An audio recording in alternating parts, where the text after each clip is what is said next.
음악과 오디오를 즐기는 가이드 샘튜브 오승려입니다. 여러분 좋아하는 브랜드죠. 블루사운드의 노드에서 신제품이 작년 말에 우르르 쏟아졌어요. 이게 그 다음 세대 제품이기도 하고 지금부터는 상하 등급이 이렇게 나눠집니다. 총 3등급의 제품이 동시에 우리는 이렇게 레이어들이 있다 하면서 작년 말에 새 제품이 발표됐어요. 아래서부터 보면 노드 나노, 그리고 노드, 오리지널 노드의 4세대 버전, 그리고 오늘 볼 노드 아이콘. 그러니까 노드 아이콘은 블루스가 역대 만든 자사의 스트리머 중에 플래그십입니다. 노드 시리즈의 플래그십인 그런 노드 아이콘을 오늘 같이 살펴보도록 하겠습니다. 노드가 오디오 시장에 등장했던 게 저희 나라 기준으로 하면 10년 전쯤 됐던 것 같아요. 굉장히 파격적이었죠. 그 당시만 해도 스트리머 그러면 비싸고 뭔가 좀 복잡한, 그러니까 오디오 파일들이 이전에는 오디오를 막 20-30년 한 분들도 한 번도 경험해 보지 못했던 그런 세계였는데, 그거를 이제 막 이렇게 스트리머들이 막 등장할 때쯤 갑자기 가격이 100만 원도 안 되는 그런 가성비를 앞세운 그런 브랜드로 등장했습니다. 노드가 그럴 수 있었던 건 이 모회사인 블루사운드, 이 회사가 원래 그 멀티 네트워킹, 저희 쪽 기준으로 하면 이제 멀티룸 기능으로 동시에 여러 개의 네트워킹을 하는 그런 시스템을 전문으로 하는 그런 시스템을 개발하던 전문 회사라서 음악을 고해상도로 음악을 듣는 그런 사용자 입장에서 봤을 때 A부터 Z까지 다 갖고 있었어요. 사용자 인터페이스, 보통 이제 UI라고 하죠.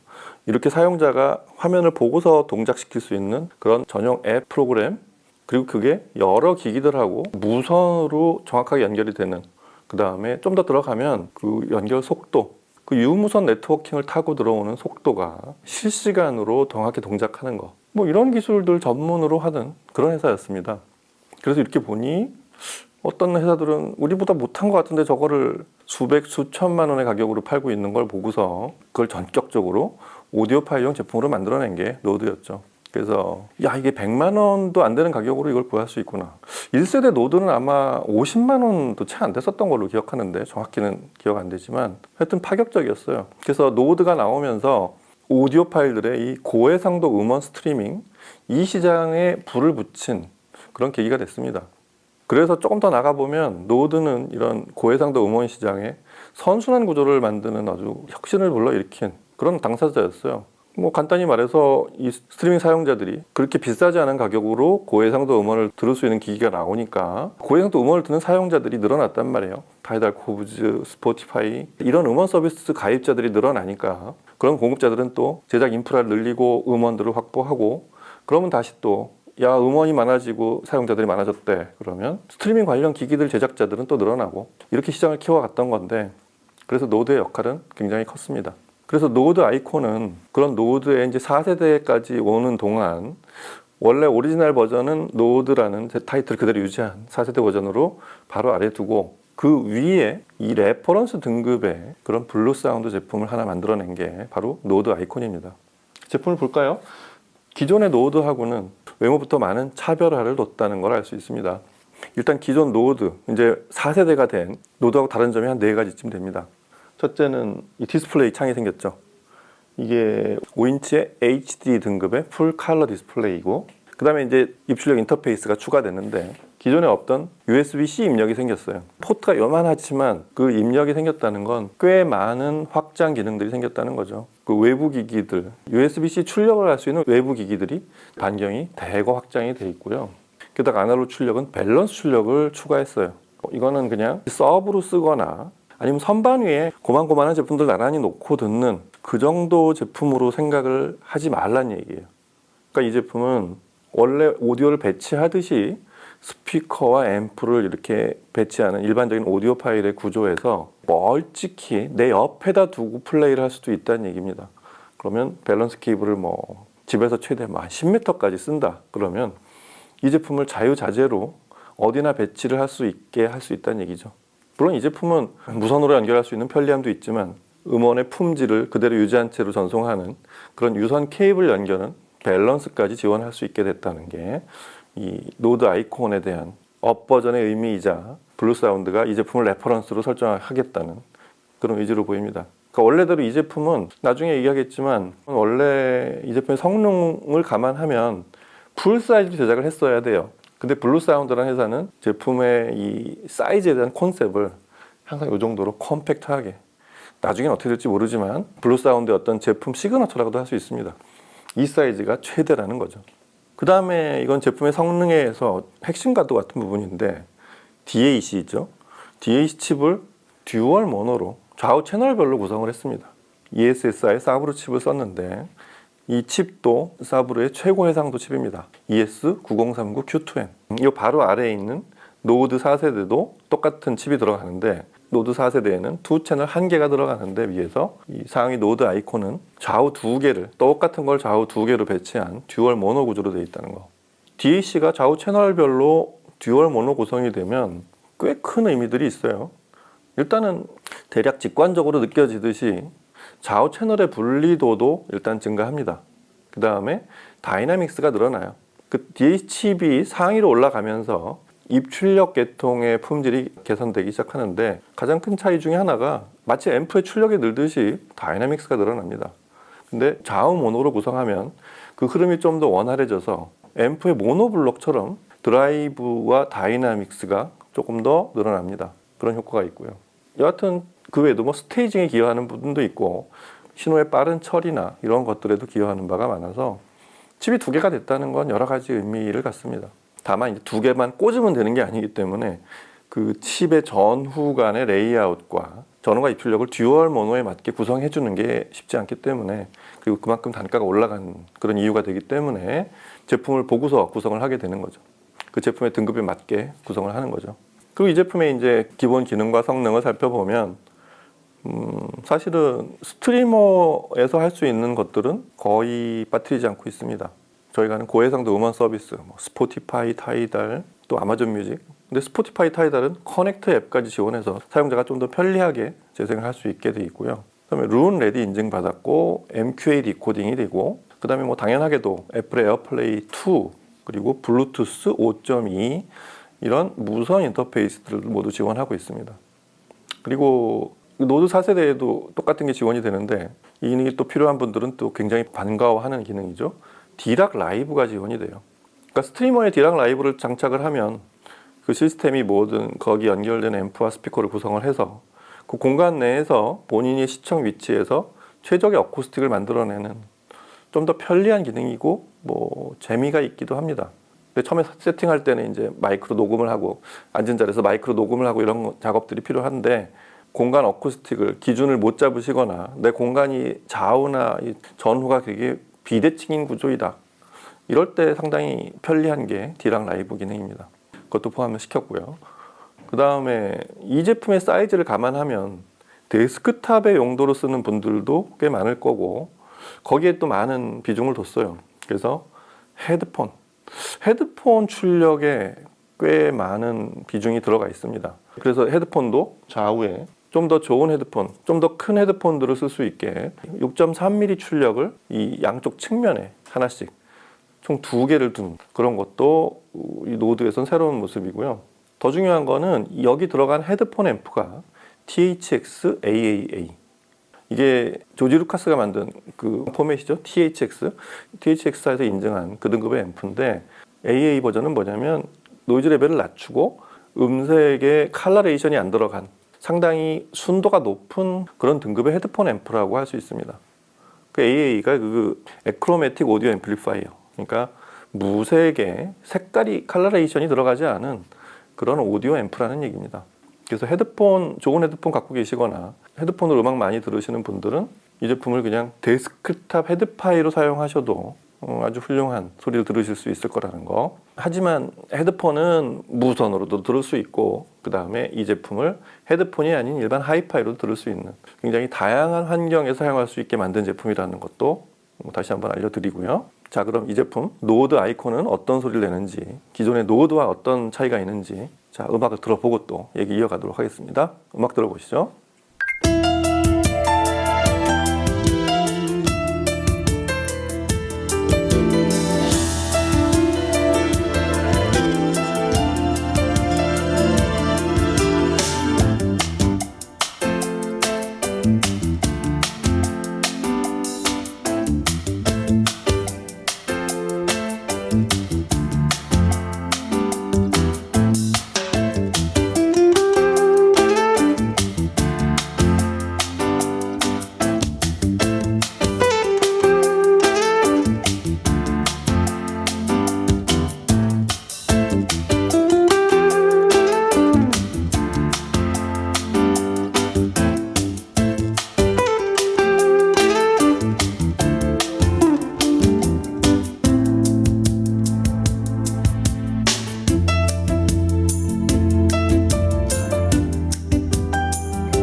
오늘 노드 아이콘 시청은 사이즈를 감안해서 이 제품하고 잘 어울리는 앰프들이 있죠.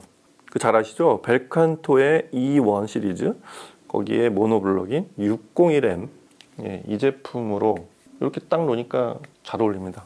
이렇게 구성을 해서 스피커는 또 오랜만에, 지난번에 프로악 D2를 들었더니 또 DB1을 또 오랜만에 꺼내서 들어봤습니다. DB1은 2점에서 들어도 딱 이 정도 사이즈 제품하고 이렇게 어떤 사이즈의 비율도 맞고 이 정도의 스탠드 거치형 스피커로 뭐 부족함이 거의 없는 아주 훌륭한 제품 중에 하나죠. 이 노드 아이콘이 연결 인터페이스도 되게 풍부해요. 뒤쪽에 보면 어떤 환경에 있든 또 어떤 기기를 사용하든 모두 연결을 쓸 수 있도록 그렇게 빼곡히 갖췄습니다. 그래서 이렇게 보면 입출력을 거의 대등하게 갖췄다는 게 일단 좀 눈에 띄었는데, 일단 디지털은 옵티컬을 입출력을 다 갖췄어요.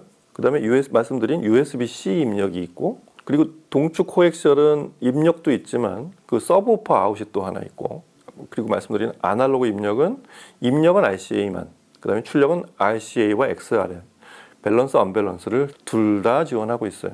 그리고 디스플레이 기기랑 연결할 수 있는 HDMI의 제일 업버전 HDMI EARC, 뭐 없는 게 없어요. 그러니까 디지털이든 아날로그든 입력이든 출력이든 노드 아이콘하고 연결 못할 기기들은, 일반적인 인터페이스를 갖춘 기기들 중에는 연결 못할 기기들은 없습니다. 한 가지 뒤쪽 패널을 보고서 노드 아이콘의 좀 아쉬운 부분은 뭐냐면 전원 인렛이에요. 이 기기의 제품 사이즈, 정확히 말하면 전원 용량과 관련돼 있기 때문에 그 소위 팔짝 케이블이라고 하죠. 저희 그 C7 케이블 2핀짜리 그 팔짝 케이블을 쓰는데, 이거를 조금 더 사용자에 따라서는 그 오디오 파일들이 쓰는 일반적인 3핀식 일반 전원 케이블을 사용할 수 있게 했으면 더 좋지 않았을까. 뭐 쉬운 일은 아니겠죠. 그러면 가격이 일단 이거 지금하고는 등급이 좀 달라질 수 있는데, 물론 팔짝 케이블, 이 C7 케이블도 그 여러 등급을 고를 수가 있게 돼 있는 제품들이 많이 나와 있긴 한데, 일반 전원 케이블을 쓸 수 있으면 그 폭은 좀 더 넓어지는, 이 제품 노드 아이콘을 들으면서 시청하는 동안에 또 생겨난 그런 생각이기도 합니다. 노드 아이콘의 사운드 품질을 쉽게 설명드리려면 기존의 노드하고 어떤 차이가 있는지 그걸 중심으로 설명드리면 좀 이해가 쉬울 것 같아요. 일단 노드 아이콘은 가격대가 100만 원대 중후반이 되지 않을까 이렇게 생각이 되는데, 사이즈를 의식하지 않고 들으면 짐작할 수 없는 소리들이 튀어나올 거예요. 기본적으로 다이나믹스가 기존의 노드와 비교하면 멀뚱해졌어요. 아직 4세대를 제가 못 들어봐서 그렇기도 한데 3세대 혹은 그 이전 제품하고 비교를 해보면 보급형 의미로서의 노드의 한계라고도 할 수 있는데, 그보다 상위의 타사의 그 몇백만 원짜리 제품들하고 비교하면 딴 거는 그렇게까지 처음에 차이를 못 느낄 수도 있는데, 유독 다이나믹스와 매끄러운 아날로그적인 소리, 이 두 가지가 좀 아쉬웠을 거란 생각이 들어요. 그래서 거기까지를 구현하고 싶으면 이제 노드를 졸업하고 다른 브랜드로 옮겨가는 거였는데, 이제는 노드에서도 그렇게 구현한 레퍼런스 제품을 만들었다고 그렇게 보시면 되겠습니다. 다이나믹이 부족함 없이 쏟아져요. 예를 들어서 두 번째 들었던 그 전람회 그림 중에 그 훗 언 바바야가 있죠. 큰 파워 핸들링으로 반복적으로 강렬한 비트로 음악을 쏟아내다가 수많은 악기가 한꺼번에 아주 강도 높게 트랜지언트로 일시에 몰리는 그런 곡이죠. 노드 아이콘뿐만 아니라 전체 시스템이 잘 조화가 돼야 되는, 재생이 이렇게 쉽지 않은 곡 중에 하나인데, 일단은 출발점인 노드 아이콘에서 아주 펀치감이 좋게 호쾌하게 들려줘서 아주 좋았습니다. 참고로 이거보다 더 좋으려면 펀치감이 더 늘어나진 않아요. 그건 앰프나 스피커를 통해서 해결하셔야 되고, 여기서 좀 더 여유로운 느낌이 나요. 그 정도가 이보다 상위 제품들에서 느껴지는 이 곡에서의 품질이라고 할 수 있습니다. 아주 긴밀하고 긴장감이 있습니다. 지금 같은 아주 대편성으로 여러 악기들이 동시에 몰리는 순간에서도 뭐 클리핑이 생기는 어이없는 일은 뭐 말할 것도 없지만, 빠른 속도로 들어오는 시그널의 정보를 처리해야 되는데 그런 것들 거의 손색이 없었어요. 이 곡을 듣는데 아까 말씀드린 뭔가 여유 있고 좀 더 큰 스케일의 공간감, 이런 것들까지 구현하려면 이제 좀 더 많은 돈을 지불하고 다른 쪽으로 옮겨가야 되고, 거기까지 굳이 바랄 필요 없는 이 곡에서 들을 수 있는 많은 부분들은 노드 아이콘에서 대부분 해결이 됩니다. 그걸 좀 더 심화시키면 좀 더 느린 템포로 흐르는 그런 전형적인 바로크 합주와 여자 솔로 보컬, 이게 괴베리 지휘하고 뮤지카 안티쿠아 켈린이 연주하는 아주 레퍼런스적인 곡이죠. 고해상도로 들을 수 있는 대표적인 바로크 합주곡 중에 하나죠. 그게 약 1분쯤 흐를 때쯤에 이제 안네조 피포노토의 보컬이 저 뒤쪽에서 이렇게 살짝 떠오르는 이런 곡인데, 이 곡은 역시 해상도와 얼마나 아날로그적이냐, 이게 관건이죠. 그걸 해결 못하면 이 곡이 결코 아름답게 들려지지 않습니다. 바로크 악기의 거칠고 좀 투박한 음들, 이런 것들을 마스터링할 때 이걸 이쁘게 이렇게 순화시키지 않은 채로 녹음된 채로 그대로 들려주는 그런 곡이라서 녹음된 그대로를 최대한 반영시켜서 믹싱하는 이런 음반이라서 연주된 악기들의 소리가 그대로 담겨 있고 그 바로크 악기의 미세한 떨림, 저연 악기든 고음을 내는 악기든 음의 감촉이 아주 좋게 들리는, 저희는 이럴 때 이제 찰랑거린다는 표현을 하는데 그런 아주 특유의 떨림들이 실제감을 주는 그런 연주이기도 하면서 전후 간의 공간, 또 좌우 간의 악기 구분들, 이런 입체감을 듣는 그 미세한 떨림의 음색과 이런 악기들의 공간이 잘 보여지는 그런 재미로 듣는 곡인데, 역시 소스 기기가 이런 걸 크게 좌우합니다. 이런 곡들은 특히 음의 시작 지점인 소스 기기, 플레이어에서 많은 부분을 좌우하는데 이 곡이 아까 들은 그런 아주 큰 다이나믹과 파워 핸들링보다 좀 더 좋게 들렸습니다. 디테일한 해상도의 표현도 훌륭하다는 얘기죠. 그러고 나서 1분쯤 지나서 이제 안데서 피폰 오토의 보컬이 떠오르면은 딱 실제 얼굴만큼 너무 예리하게 도려낸 그런 음상이 아니라 실제 얼굴의 그라데이션만큼 살짝 경계면을 만들어내는, 이게 사실은 디지털 기기가 얼마나 아날로그적이냐를 판별하는 기준이 되는데 아날로그에 매우 가까운 그런 소리를 들려줘서 아주 좋았습니다. 그리고 처음에 들은 포플레의 맥스오 같은 가장 캐주얼하게 들었을 때 사람의 기분을 좋게 하는 그런 매끄러운 감촉들 있죠. 그리고 빠른 비트로 치는 역시 다이나믹스, 이게 경쾌하고 아주 깔끔하게 떨어지는 느낌과 함께 그 반짝거리는 그 악기의 위치도 살짝 왼쪽이냐 위냐 아래냐 이런 것들도 잘 구분되는, 녹음을 들어보시면 그런 것들이 아주 잘 표현돼서 뒤에 들은 두 곡보다는 좀 더 쉬운 곡이지만 이 곡을 또 이렇게 건조하게 진행이 되거나 이렇게 되면 재미가 없습니다. 근데 이런 곡 또한 손색 없이 잘 들려져서 아주 좋았고요. 이 블루 사운드는 회사 생긴 지가 이제 약 10여 년? 딱 노드의 역사만큼이겠죠. 이 모회사인 램브룩 그룹하고 거의 같은 데 있어요. 캐나다 온태리오주의 그 피커링이라고요. 미국 국경에 거의 가까운 그 동네에 있죠.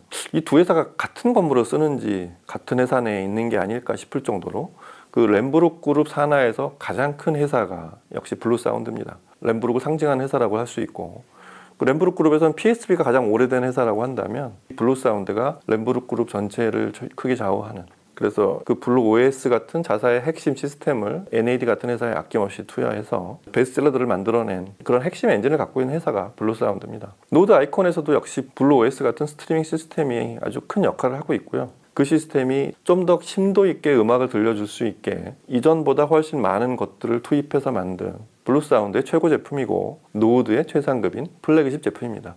사이즈가 딱 전에 리뷰했던 그 NAD C700이나 M10 그 올인원 앰프 사이즈하고 거의 비슷하죠. 이전 버전들 노드는 평평한 면 위에서 이 터치식으로 버튼을 누르게 돼 있었는데 그것도 약간 차별화를 두려고 앞쪽으로 살짝 끌어와서 기울기를 주고 터치식 동작 버튼을 앞쪽에 배치를 한 것도 노드하고 좀 차별화된 부분입니다.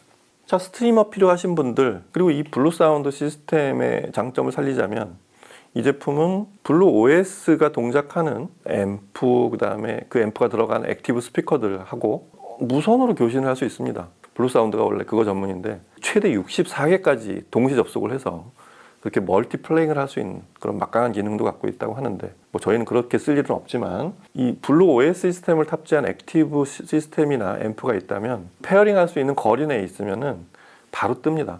아주 이 소위 그 와이파이나 이런 네트워킹에 스트레스 받는 분들, 어떻게 하는지 모르는 분들한테 굉장히 편리하고 그 동작이 아주 빠른, 연결 품질이 아주 뛰어나게 설정이 되는 그런 제품이라는 것도 다시 한번 알려드립니다.